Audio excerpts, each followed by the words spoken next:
Bugün mamlakatimizda O'zbekiston Respublikasi Prezidenti Muhtaram Shavkat Mirziyoyev rahbarligida so'z erkinligi va ochiqlik, jamoatchilik bilan muloqot, inson qalbini qo'llash kabi tamoyillar hayotimizning muhim mezonlariga aylanib bormoqda.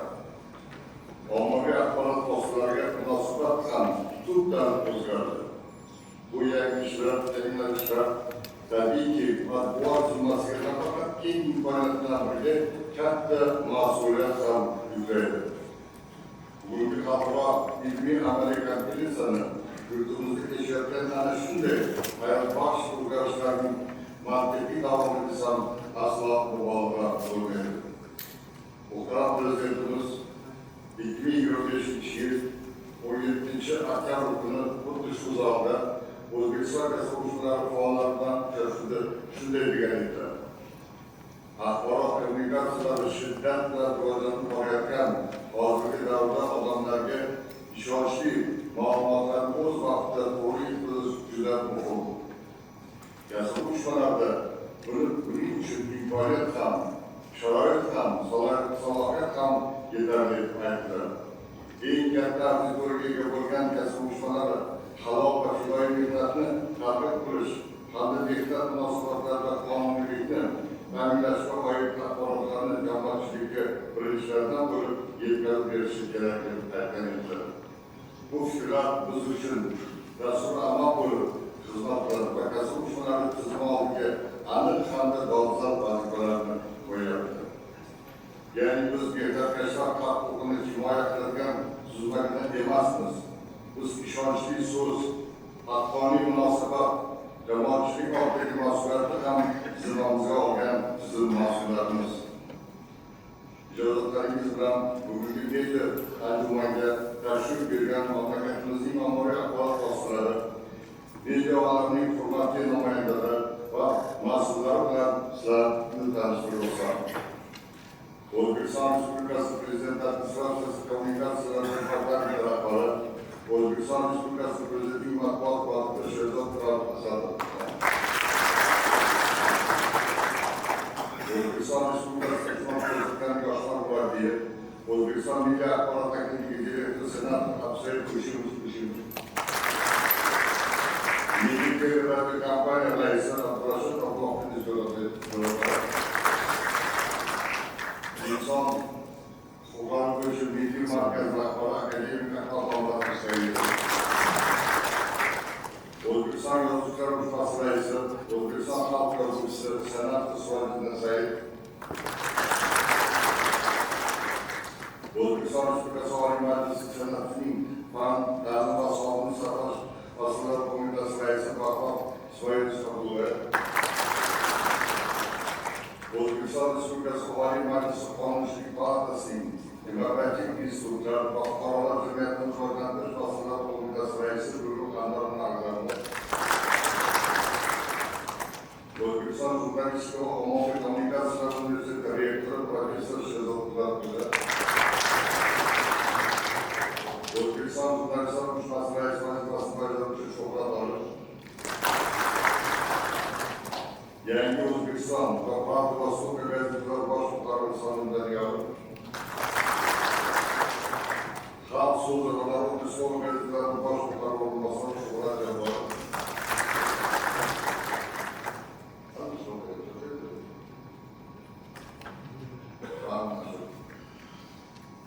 Ishon gazetasining birinchi bosh muharriri To'g'on Bozorboyev.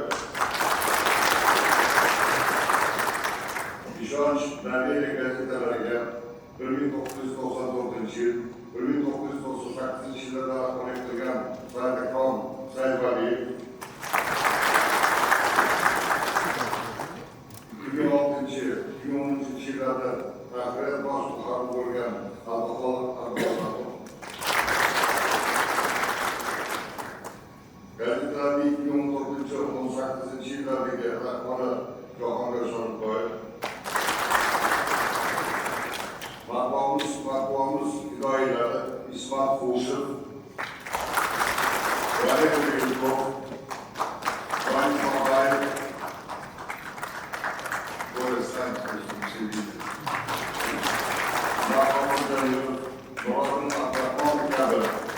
zahmatkash ustoz jurnalistlarni, sohaga kadrlar tayyorlashda munosib hissa qo'shayotgan olimlarimiz va tadqiqotchilarimizni anjumanimizda ko'rib turgandan juda ham xursandmiz.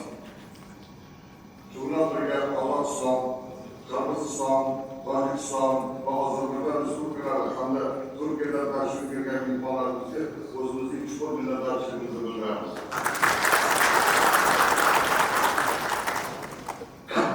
Fursatlar bayramini barchangizga xush kelibsiz deyishga ruxsat bergaysizlar. Nufuzli mehmonlarning ishtiroki tufayli bu anjuman oddiy yubiley tadbiri doirasida chiqib ketdi. Tajriba almashish, fikrlarni uyg'unlashtirish va kasb uyushmalari nashrlari kelajagi haqida birgalikda o'ylash maydoniga aylanmoqda. Bu albatta juda katta muhim masaladir. Hurmatli ishtirokchilar, bugungi anjuman nafaqat ishonch gazetasi tahririyati, balki butun kasb uyushmalari harakati, milliy matbuotimiz va jamoatchilik fikr taraqqiyoti uchun ham alohida ahamiyatga ega voqelikdir. Chunki biz bugun oddiy bir sanani nishonlayotganimiz yo'q. Biz ishonchni, so'z mas'uliyatini, fidokorlik mehnatini va jamoatchilik oldidagi burchni ulug'laymiz.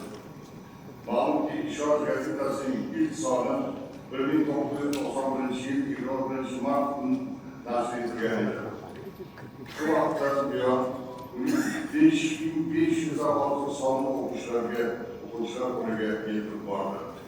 Bu raqamlar ortida uzoq yillik mehnat, tahririyat tajribasi, turli avval jurnalistlarning izlanishlari va eng muhimi o'quvchi ishonchini albatta mujassamligidir. Bugun Ishonch va Ishonch Dalila nashrlari mamlakatimiz ijtimoiy, siyosiy va ma'naviy hayotini yoritib kelayotgan mehnat ahli hayoti, uni huquq va manfaatlarga doir mavzularni muntazam kuzatib ishlayotgan nashrlar sifatida e'tirof etilmoqda. Gazetaning umumiy tiraji bugunga kelib 37.500 nusxaga yetgan. İçtimai tarmoqlarda jami aktivasi esa 250.000ga yaqinlashgan. Ularning o'z o'quvchisi va ta'sir doirasida borligini ko'rsatyapti. Shu bilan birga bu holat tahririyat zimmasiga yanada katta mas'uliyat yuklaydi. So'nggi yillarda tahririyat faoliyatida qator yangi tiklanishlar o'zga tashlanyapti. Ma'lumotlar ko'pchilik gazeta o'qiyotganlar biladi. Tahririyat negizida necha markaz tashkil etildi, ijtimoiy tarmoqlarda sahifalar ishga tushirildi, gazetaning bosma shaklini hududlarda chop etish va tezkor tarqatish tizimi yo'lga qo'yildi. Shuningdek, har yili gazeta sahifalarida e'lon qilingan eng sara maqolalar asosida kitoblar nashr etish qadamiga aylandi. Buni ko'pchiligingiz yaxshi bilasiz. Lekin ochiq aytish kerakki, tahririyatdagi konvergensiya jarayoni hali to'liq shakllanib bo'lganicha yo'q. Bu endigina tizimga tuz olyapti, endi harakat qilyapti, shu to'g'risida ko'p ishlashga. Bugungi anjumanning ahamiyati ham aynan shunda. U bizga mavjud holatni xolis baholash, kamchilik va ehtiyojlarni aniq ko'rsatish, kelgusi qadamlarni belgilab olish imkonini beradi. Muhtaram ishtirokchilar, kasb uyushmalari bu eng avvalo inson manfaati degani. Shu ma'noda kasb uyushmalari nashrlari ham doimo inson qadri, mehnat huquqi, ijtimoiy himoya, adolat va hamjihatlik kabi ezgu tamoyillarga xizmat qilishi lozim. Shunday ekan, Ishonch va Ishonch Dalila gazetalarini faqat axborot tarqatuvchi nashr desak kamlik qiladi. Ular mehnatkash insonning dardi, huquqi, orzu intilishi, jamiyatning o'rnini ifoda etishga intilib kelayotgan minbardir.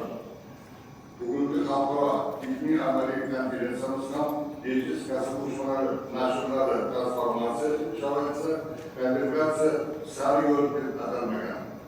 Zero zamon o'zgarmoqda, auditoriya o'zgarmoqda, axborot ijtimoiy shakllari tez sur'atlarda yangilanmoqda. Ilmiy gazeta faqatgina qog'ozda chiqargan nashr emas. Bu veb-sayt, Telegram, YouTube, Instagram, foto, videokontent, tezkor raqamli muloqot imkoniyatlari bilan uyg'unlashgan agentlik media huquqiy ajralmas qismiga aylanib bormoqda. Shu nuqtai nazardan qaraganda, bugungi anjuman tajriba almashish, fikrlash hamkorlikni kuchaytirish va kelgusi vazifalarni belgilab olish uchun muhim muloqot maydoni bo'lib xizmat qiladi. Biz Markaziy Osiyo davlatlari, Turkiya va Ozarbayjondan tashrif buyurgan hamkorlarimiz ishtirokini ana shu jihatdan yuksak qadrlaymiz. Ishonamizki, bu muloqot kasb uyushmalari nashrlari o'rtasida tajriba va yondashuvlarni o'zaro qo'yishga, media sohadagi hamkorlikni yanada mustahkamlashga xizmat qiladi. Qadrli do'stlar, har qanday natija ortida inson mehnati turadi. Shu ma'noda bugungi bayram avvalo ushbu gazetalarning shakllanishi va bugungi faoliyatga hissa qo'shgan faxriylar, muharrirlar, muxbirlar, tarjimonlar, dizaynerlar, texnik xodimlar va barcha ijodkorlar bayramdir. Biz jamiyatimizda ro'y berayotgan voqea hodisalarni shunchaki yoritmay, ularning mazmun mohiyatini ochishga intilgan, odamlar qalbiga yo'l topgan, mehnat ahlining ovozini jamoatchilikka yetkazishga harakat qilgan barcha fidoyi talablarga chuqur minnatdorchilik bildiramiz.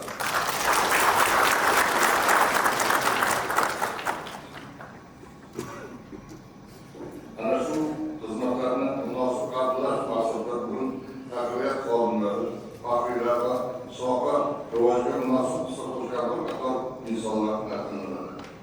Bu e'tirof ramzi, bu mehnatga hurmat ifodasi, bu fidoyilik hech qachon e'tiborsiz qolmasligini amaliy tasdiqdir. Hurmatli anjuman qatnashchilari, bugun biz 35 yillik tarixga tayanib, ertangi kun haqida ham jiddiy o'ylashimiz kerak. Oldimizda turgan asosiy vazifa kasb uyushmalari nashrlarini yangi bosqichga olib chiqish, ta'sirchanlikni oshirish, raqamli huquqdagi imkoniyatlardan samarali foydalanish, yosh audiotorlar ishlashning zamonaviy mexanizmlarini joriy etish, tahliliy va multimedia kontent tarmog'ini kengaytirishdan iboratdir. Bizga an'ana va yangilanishni birlashtirib olgan, ishonch va tezkorlikni birlashtirib olgan, so'z erkinligi bilan so'z mas'uliyati o'rtasidagi muvozanatni saqlay olgan media kerak. Ishonch va ishonchdagi gazetalar ana shunday yo'lda o'zini ishini olib boryapti. Endi bu harakatlarni yangi davr talablari asosida yanada kuchaytirish barchamizning umumiy vazifamizdir. Ishonamanki, bugungi konferensiya uchrashuvlar va fikr almashuvlar kasb uyushmalari nashrlarining kelgusi taraqqiyoti uchun yangi g'oyalar, yangi hamkorlik va yangi tashabbuslarga yo'l ochadi.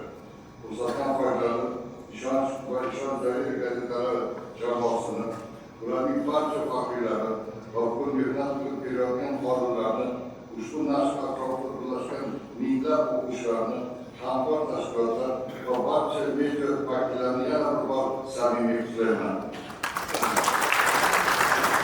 Barchamizga mustahkam sog'lik, kuch-g'ayrat, ilhom va muvaffaqiyatlar tilayman. Ishonch va ishonchli gazetalari xalq bilan muloqot, haqiqat va adolat maydonida bo'lib xizmat qilishda davom etsin. Kasb uyushmalari nashrlarining ovozi yana teran, so'zi yanada ta'sirchan bo'lsin. E'tiboringizni rahmat.